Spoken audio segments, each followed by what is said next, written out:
woman you say aban dada wo twa mu no ɛyɛ adwen sɛ n'ani so ade hunu nso ɔbɛboa na kwan a yɛfa so apesi a yɛdɔ ne mu no ma na nhyɛ da mmoa yɛn na dwumadie bi a wɔde si n'ani so ɛyɛ one village one dam ɛnsi binya dams ahodoɔ bi ɛbɛboa na apesi a yɛtumi ɛde agugu yɛ nɔba yɛ so ne yɛtumi anya ne bibi asodɔsɔ de ama yɛn ɛno akyiri na yɛwɔ bi a plans ɛda hɔ dada ti wokɔ atifi do mantem sɛ ya na mfie bebree mu a ansakra na aban dada no ɛbɛba no na deɛ ɛfrɛ no Pwalugu dam no na ɛho nsɛm egu apono so a mpanimfoɔ yɛ ɔmadwen sɛ wohwɛ atifi do mantem a sɛdeɛ akuayɛ ho nsɛm siteɛ ɛne edurubere bi a wohwɛ Bagri dam ne adeɛ ɔmo bia na abɛgye agum na ɛsɛ no bae wɔ atifi do mantem ne adeɛ no nti ɛsɛ wɔn mutumi hwɛ sɛ yɛbɛtumi anya Pwalugu dam no a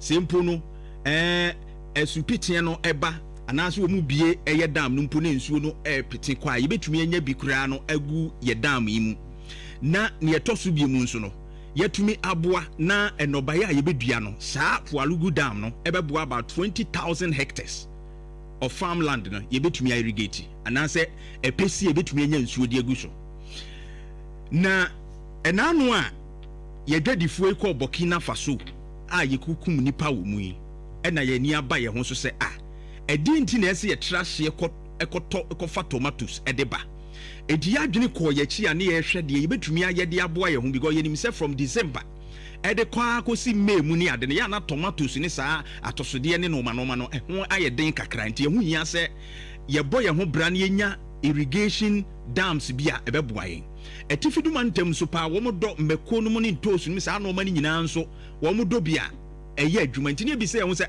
na ɛhɔ no nti saa dam no kɔsi sɛn na atwenya adwene kɔsi bibi so sɛ aban hyehyɛ yɛ a wɔyɛɛyɛ sɛ Pwalugu dam no wɔn mo bɛyɛ aban dada no ɛda na adoda nkɔ akufu ado na pɛn so yɛde sika koraa kɔhyɛ mu about $12 million ewi ase no dam no it is according to Auditor General's report no dam no work was done.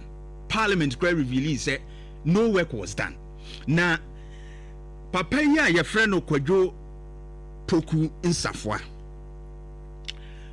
one of that screen history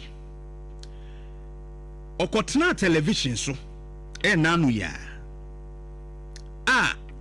na o defend ɛyɛ Pwalugu dam nsɛnsɛm no ba na mewura akɔ yie because papa yi deɛ ntia na mewura akɔ ne sɛ ɔyɛ obi a wɔpere sɛ nko obɛdi mampani wɔ ɔman mu enti kura nko nya kwanya obɛturu franka ama MPP amanyɔku na nko adi animu abɛyɛ mampani wɔ ɔman mu ba na metie no ana mewura akɔ kyerɛ sɛ ensɛm a kɔ so wɔ Pwalugu dam yi hu nyinaa bra 12 million nsɛnsɛm ba yɛte kurom a yɛka ho nsɛm 2024 na nyɛ easy ɛho nsɛm ba pa parliament kura ɛka ho asɛm ma ekopie mu sɛ as a contractor no a na ɛso wodi dwuma no kura no wantimi ani ni dwuma nso ya pompe $12 million agu mu sɛ yɛde yɛ Pwalugu dam na nasɛm ne nkomodi ɛkɔ so ɛwɔ television no so bɛ sɛ ɔba Facebook na wobɛtie na ahwɛ adeɛ yɛwia mekasing to bring a cake that says Bawumia opened his mouth to tell the whole world people are they now are done on my with the social dam. media and listen, I challenge everybody in this country to bring a cake that says Bawumia opened his mouth and said that completed.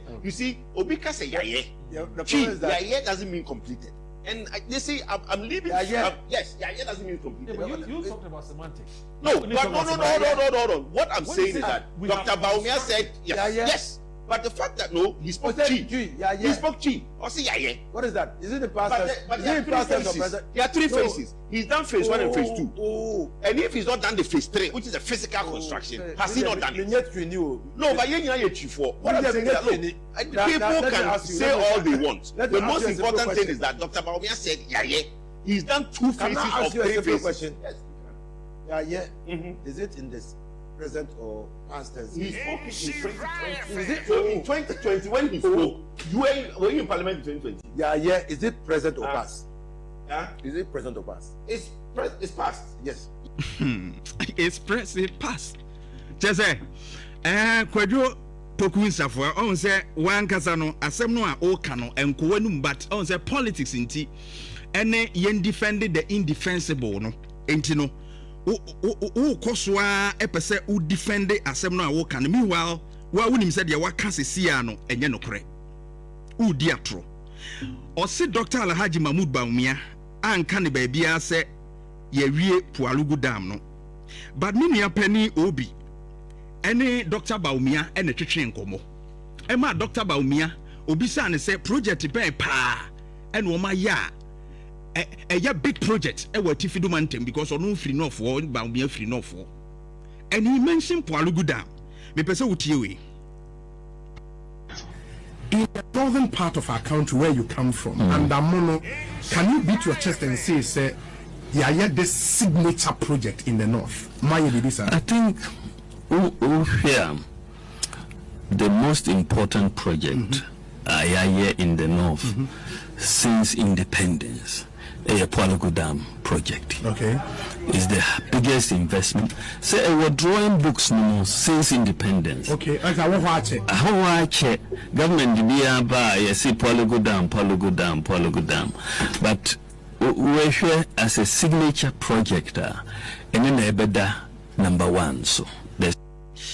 And Dr. Alhaji Mahmoud Bawumia in 2020 one eye obi nkomo twetwe na sem ne se o share project investment biggest one a woma ye pa since independent Pwalugu dam na da hwa ubia yinani but ade a wono na ban ba ye omo aye pa eye significant eye one of the major eye omo aye no eye Pwalugu dam ene Kwadwo Poku Nsafoah pese wo kire ye se ye kan yaya and say yaye and say complete to ono ne brof no ye can say yaya but what here Dr. Alhaji Mahmoud Bawumia he was emphatic say that was the biggest achievement here one mo enya ana wo ma ye ewati fidu mantem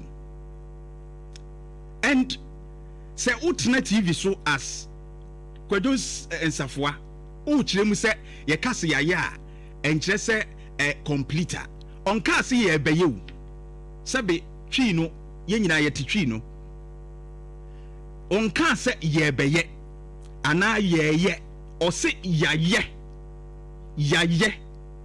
enti yaye dia metie yi ubisam se wo de ato ho me de ato ho it means se wo be connect da ho enti se wo be tena TV so na wo defend this ade we ya the only thing ananka be koyie e de ama wo ne se people are complaining say say $12 million e wo Pwalugu project ni mu ye wuhwe amfamfa so bi amre including parliament je fatwo parliament e reveal ye say ya spended this amount of money but we be free mu ama auditor general's report and so site say contractor na nka so wo ye adwuma no kra no sabre no kra woni site by ya pump $12 million.